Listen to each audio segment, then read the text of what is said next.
Mga mahal ko sa buhay, may itatanong lang ako sa inyo. Ngayong umaga, nakainom na ba kayo ng tubig? O kape muna o juice agad? Pakinggan ninyo ito ng mabuti. Ang sagot ninyo sa tanong na iyan ay maaaring nagpapasama ng inyong bato ngayon mismo habang nakikinig kayo. Hindi lang iyon. Kahit kumakain kayo ng mga pagkaing akala ninyo ay mabuti para sa inyo, maaari pa ring masira ang bato. Marami sa atin ang may maling kaalaman at hindi natin alam na mali tayo. Kung mapapanood ninyo ang video na ito hanggang sa huli, mawawala ang lahat ng inyong alalahanin tungkol sa bato at malalaman ninyo kung ano talaga ang dapat gawin. Magandang araw sa inyong lahat. Ako po si Yay Marcel Santos, isang health educator. Ang mga pasyenteng pinakaikinakaawa ko sa aking trabaho ay ang mga taong dumating ng huli na. Ang mga taong nagsabi, wala naman akong nararamdaman. Okay lang ako. Tapos bigla na lang nalaman na malala na pala ang kondisyon.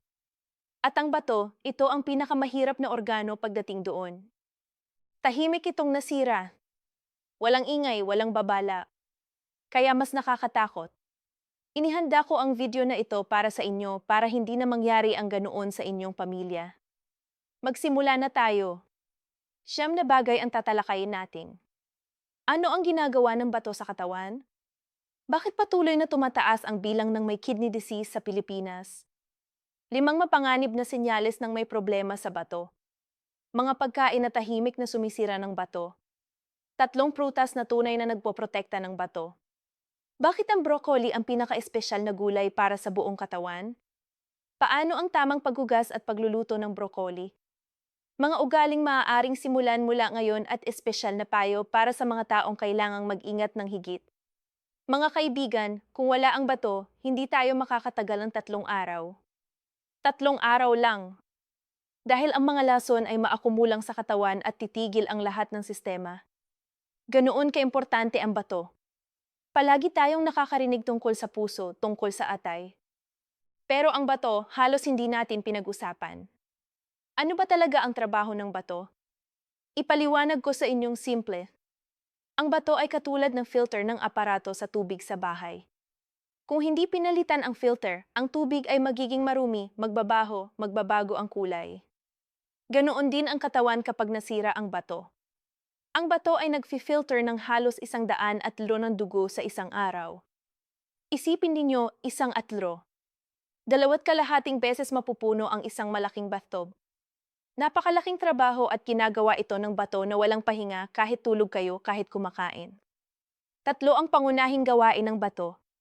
Una, ini-filter nito ang mga lason, ang mga labi ng gamot at ang mga basura ng mga patay na selula at inilalabas ang lahat sa pamamagitan ng ihi. Pangalawa, kinokontrol nito ang dami ng tubig sa katawan. Kapag sobra ang tubig, inilalabas nito.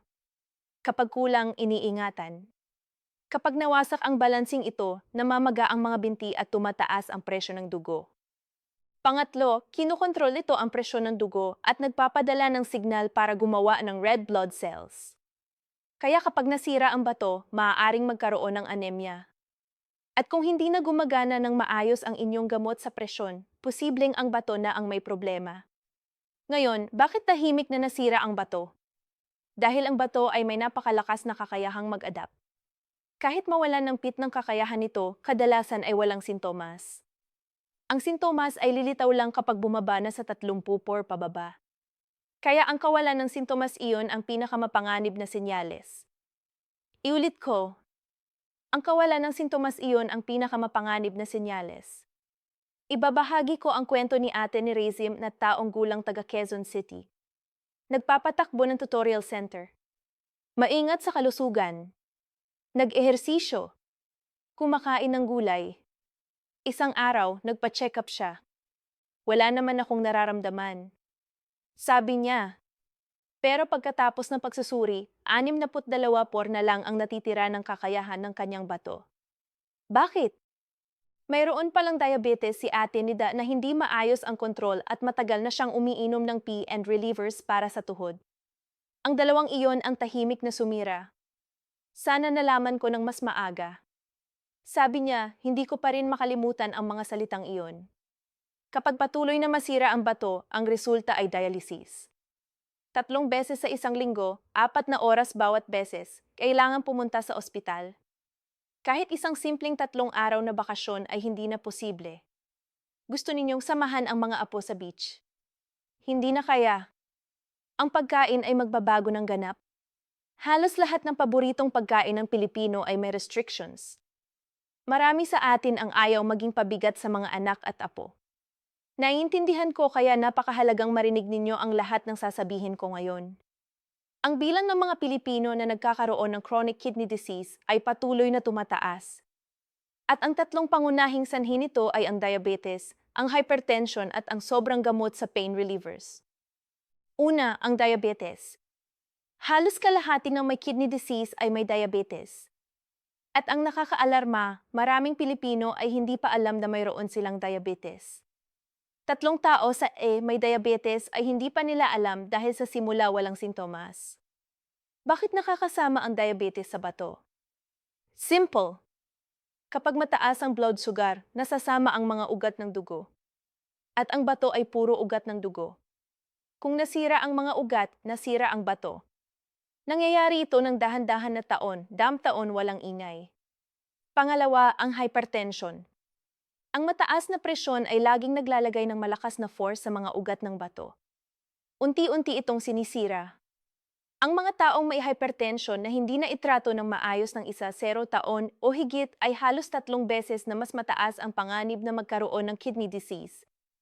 Ang gamot sa presyon ay hindi lang para sa puso. Para din iyon para protektahan ang bato. Pangatlo, ang pain relievers. Kapag masakit ang tuhod o likod, agad tayong umiinom. Naiintindihan ko iyon.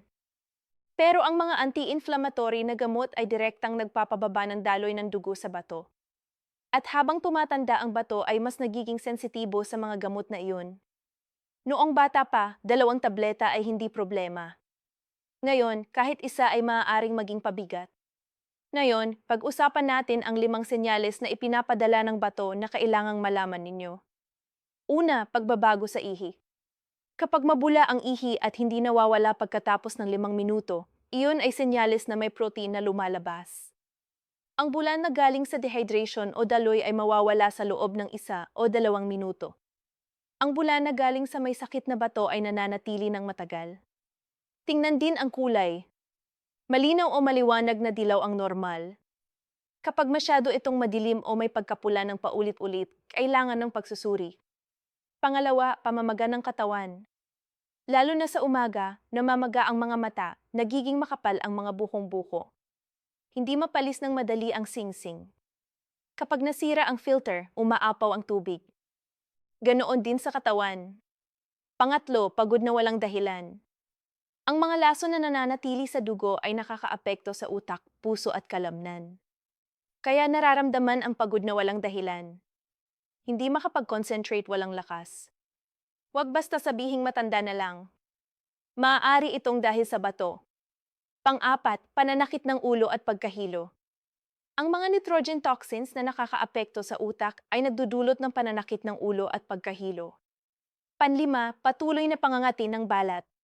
Kapag hindi na kaya ng bato na ilabas ang lahat ng lason, sinisikap ng mga lason na lumabas sa pamamagitan ng balat. Lalo itong nararamdaman sa gabi at kahit kakamot-kamot ay hindi mapawi. Kapag isa man sa mga sinyaling ito ay naramdaman ninyo, huwag matakot. Pero magpasuri na. Alam na natin ang mga senyales.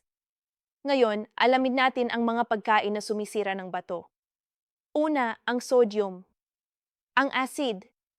Ang dami ng sodium na kinakain ng maraming Pilipino sa isang araw ay sobra ng malayo sa inirerekomenda ng World Health Organization. At ang mga pagkaing minamahal natin, ang sinigang, ang bagoong, ang patis, ang adobo na maraming toyo, lahat ng iyan ay puno ng sodium. Ang mas malaking problema, kapag mainit ang pagkain, hindi na natin natatikman ng maayos kung gaano ito kaalat at habang tumatanda, mas lalong humihina ang panlasa. Kaya mas malala pa ang problema sa edad. Kapag sobra ang sodium, napipilitan ang bato na magtrabaho ng mas malakas. Tumataas ang presyon at sinisira ng presyon ang mga ugat ng bato. Pangalawa, ang phosphate additive sa processed foods. Ang hotdog, ang tocino, ang chips, ang soft drinks. Lahat ng iyan ay naglalaman ng phosphate additives na direktang naglalagay ng pabigat sa bato. Kapag pumunta kayo sa tindahan at mailabel na processed food, tingnan ang listahan ng sangkap. Kapag may phosphate doon, alam na ninyo ang dapat gawin. Pangatlo, ang sobrang protein supplements. Kapag may problema na ang bato, ang labis na protein ay nagiging dagdag na trabaho. Ang protein ay lumilikha ng urea kapag na-process at kailangang i-filter iyon ng bato. Pang-apat, ang alak. Ang alak ay nagdudulot ng dehydration at naglalaman ng mga lason na kailangang i-process ng bato. Panlima, ang sobrang maraming supplements at vitamin sa mataas na dosis. Ang mga labi ng mga iyon ay napupunta lahat sa bato para i-filter. Ang natural na pagkain ay palaging mas ligtas at mas epektibo kaysa sa anumang supplement. Ngayon, ang magagandang balita. 3 prutas ang tunay na nagpoprotekta ng bato.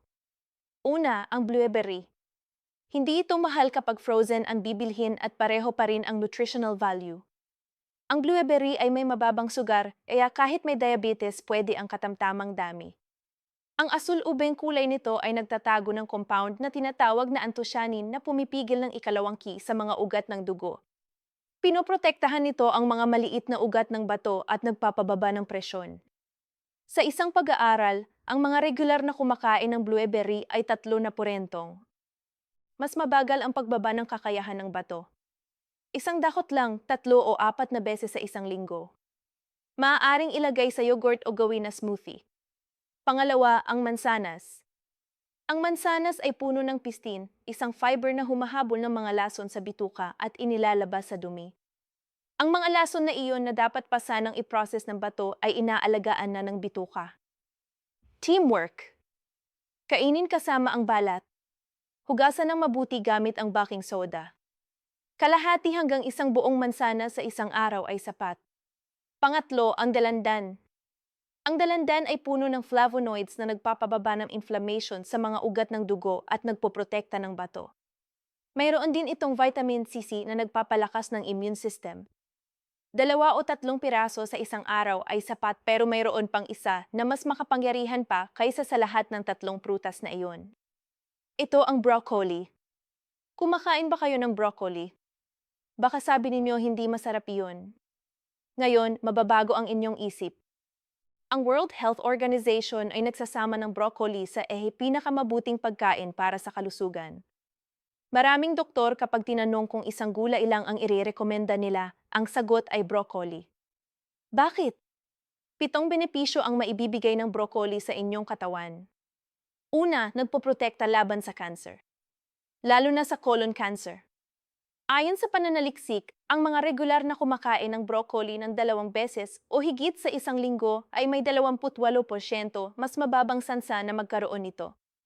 Pangalawa, pinoprotektahan ang puso at ugat ng dugo. Ang dietary fiber at antioxidants ng broccoli ay nagpapababa ng masamang cholesterol at nagpapanatili ng maayos na presyon. At dahil ang bato ay puro ugat ng dugo, ang malusog na ugat ay nangangahulugang malusog na bato.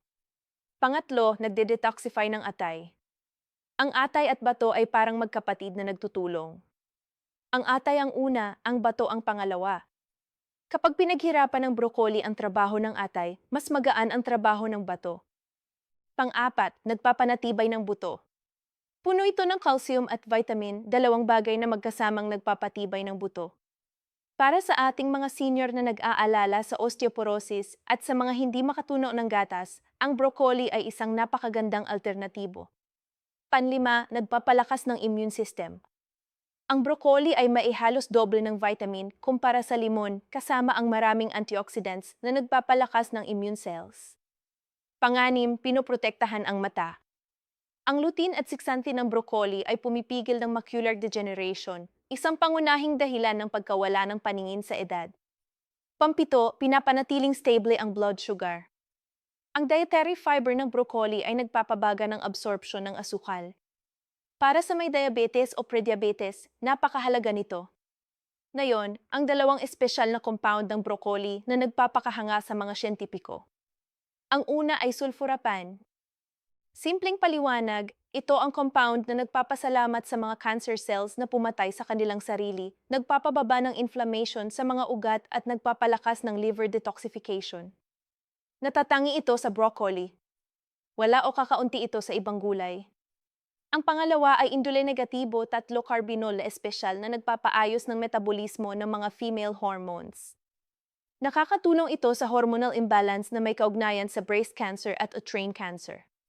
Partikular na mahalaga para sa mga babae. Nagbabahagi ako ng kwento ni Ate Lourdes Bautista. 6 taong gulang, retiradong guro mula sa Laguna. 3 taon na nakaraang lumabas sa kanyang check-up na mataas ang liver enzymes at bahagyang bumaba ang kakayahan ng bato. Binago niya ang dieta at nagsimulang kumain ng broccoli ng 5 beses sa isang linggo. Pagkatapos ng 6 na buwan, ang liver enzymes ay nag-normalize at nag-stabilize ang kondisyon ng bato dahil talaga sa broccoli, tanong niya. Sinagot ko mahalagang bahagi ng pagbabago iyon ang broccoli. Pero narito ang mahalagang babala. Kung mali ang pagluluto ng broccoli, kalahati ng sustansya ay mawawala bago mo pakainin. Kapag pinakuluan ang broccoli, ang mga sustansya ay lumalabas sa tubig. Sa isang eksperimento, 3 minuto lang na pakuluan ay nagpapababa ng 33% ng vitamin at 27% ng sulforaphane. 5 minuto, halos kalahati na ang nawala. Ano ang tamang paraan? 3 hakbang lang. Una, huwag hugas ng buo. Ay cut muna sa maliliit na piraso bago hugasan para makapasok ang tubig sa loob. At ang tangkay, huwag itapon. Puno rin ito ng sustansya. Pangalawa, ibabad sa tubig na may suka ng 5 minuto, 1 litro ng tubig at 2 kutsara ng suka. Pangatlo, banlawan ng tubig na tumatakbo ng 30 sekundo. Para sa pagluluto, gamitin ang steamer. Singawin ng 5 minuto. Walang direktang contact sa tubig kaya hindi lumalabas ang mga sustansya. Walang steamer. Maglagay ng kaunting tubig sa palayok takpan at huwag hayaang malubog ang broccoli. 3 o 4 na minuto lang. O igisa sa konting mantika o olive oil kasama ang bawang. Ang alisin ng bawang at sulfurif ng broccoli ay nagtutulungan. At pagkatapos ng paghiwa, pabayaan ng 5 minuto na nakalantad sa hangin bago iluto. Mas maraming sulfurahain ang naa-activate sa ganitong paraan. Ngayon, 6 na ugali para protektahan ang bato mula ngayon. Una, ang tubig. 1.5 hanggang 2 litro ng purong tubig sa isang araw. Hindi kasama ang kape at alak lalo pa itong nagdudulot ng dehydration. Kapag nagising kayo bukas ng umaga bago ang anupaman, 1 basong tubig muna. Ay link ito sa isang bagay na lagi ninyong ginagawa. Halimbawa, pagkatapos ng 1 baso ng tubig ay pumunta sa banyo. Ganoon, hindi ninyo ito malilimutan. Isang paalala, ang mga may advanced kidney disease na may edema at pinayuhan ng doktor na bawasan ang likido ay susundin ang utos ng doktor. Ito ay para sa mga gustong protektahan ang bato bago pa masira. Pangalawa, ang paglalakad. 30 minuto sa isang araw. Ang paglalakad ay nagpapababa ng panganib ng chronic kidney disease ng 22% ayon sa datos. Hindi gamot, hindi mamahaling ehersisyo, basta paglalakad.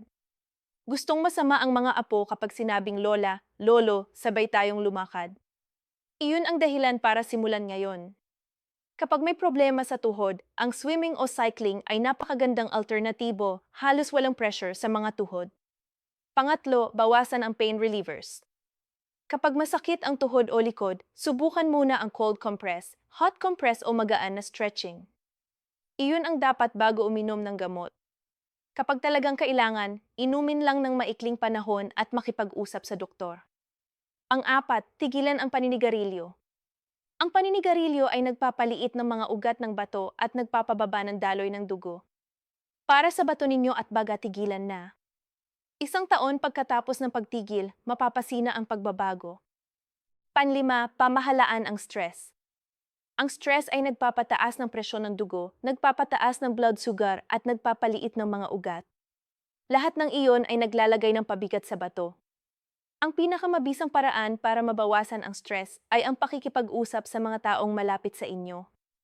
Ang paglalakad kasama ang mga kaibigan, ang pakikipagkita sa simbahan, ang pagtawag sa inyong anak, ang mga simple na bagay na iyon ay nagpapababa ng stress ng higit kaysa iniisip natin. Pangim, regular na check-up.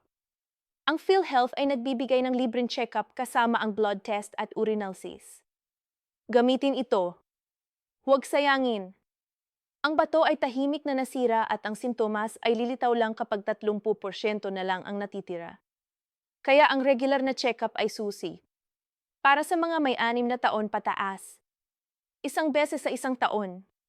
Para sa may diabetes o hypertension 2 beses sa 1 taon.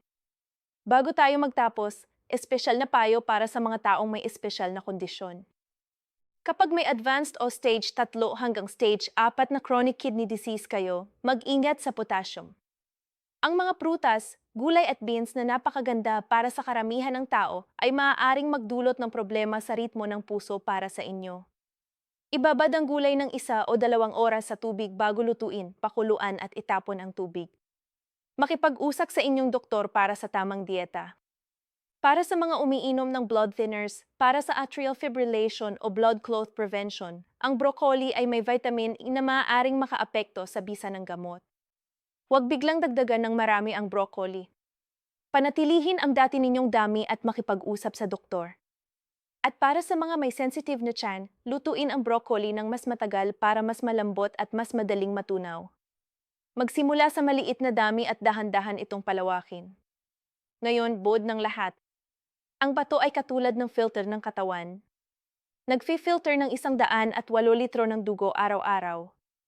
Kahit bumaba ng PIP ang kakayahan nito, maaaring walang sintomas. Ang kawalan ng sintomas ang pinakamapanganib na senyales. Ang bilang ng may kidney disease sa ating bansa ay patuloy na lumalaki at ang mga pangunahing sanhi ay diabetes, hypertension at sobrang pain relievers. Ang 5 senyales ng may problema sa bato ay ang bula sa ihi na hindi nawawala pagkatapos ng 5 minuto. Ang mamamaga lalo sa umaga, pagod na walang dahilan, ananakit ng ulo at pagkahilo at patuloy na pangangati ng bala. Ang mga pagkain na sumisira ng bato ay ang maalat na pagkain, ang phosphate additive sa processed foods, sobrang protein supplements, pain relievers na walang gabay ng doktor at alak. Ang 3 prutas na nagpoprotekta ng bato ay ang blueberry para sa ugat ng dugo, ang mansanas para sa paglabas ng lason sa pamamagitan ng bituka at ang dalandan para sa pagpapababa ng inflammation. At ang broccoli ang pinaka-espesyal na gulay. Anticancer. Nagpoprotekta ng puso. Nagde-detoxify ng atay. Nagpapanatibay ng buto. Nagpapalakas ng immune system. Nagpapaayos ng blood sugar at nagpoprotekta ng mata. Singawin ito ng 5 minuto. Huwag pakuluan at pagkatapos ng paghiwa ay pabayaan ng 5 minuto bago iluto. 3 bagay lang ang simulan ninyo ngayon. Una, pagkatapos ng video na ito, uminom ng 1 basong tubig. Pangalawa, sa susunod na kainan, maglagay ng broccoli sa mesa. Pangatlo, schedule na ng check-up kahit sa pinakamalapit na health center. Hindi mahirap, hindi mahal. Ang karamihan ng mga bagay na tinalakay natin ay nasa bahay na ninyo o sa palengke na. Mga kaibigan, ang inyong henerasyon ay ang henerasyon ng pagpupunyagi at pagmamahal sa pamilya. Nabuhay kayo para sa inyong mga anak at apo. Maraming taon ninyong inuna ang pamilya kaysa sa sarili. Lubos ko itong iginagalang. Ngayon, oras na para alagaan ang inyong sarili. Dahil kung malusog kayo, mas matagal ninyong masasama ang mga apo. Makakaabot kayo sa kasal ng mga apo. Kapag malusog kayo, hindi nag-aalala ang inyong mga anak. Kapag malakas kayo, ang buong pamilya ay masaya. Isa-isang simulan ang mga pagbabago. Hindi kailangan na sabay-sabay na baguhin ang lahat. Ngayon, 1 baso ng tubig. Bukas 1 plato ng broccoli.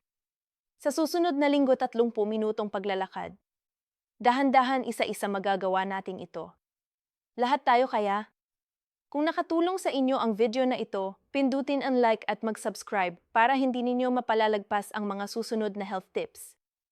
Isulat sa comments ang inyong mga katanungan tungkol sa bato at broccoli o ang inyong mga nararamdaman pagkatapos panoorin. Ang inyong kwento ay maaaring magbigay ng lakas sa iba pang mga senior na katulad ninyo. Tulungan natin ang isa't isa. Alagaan ninyo ang inyong kalusugan.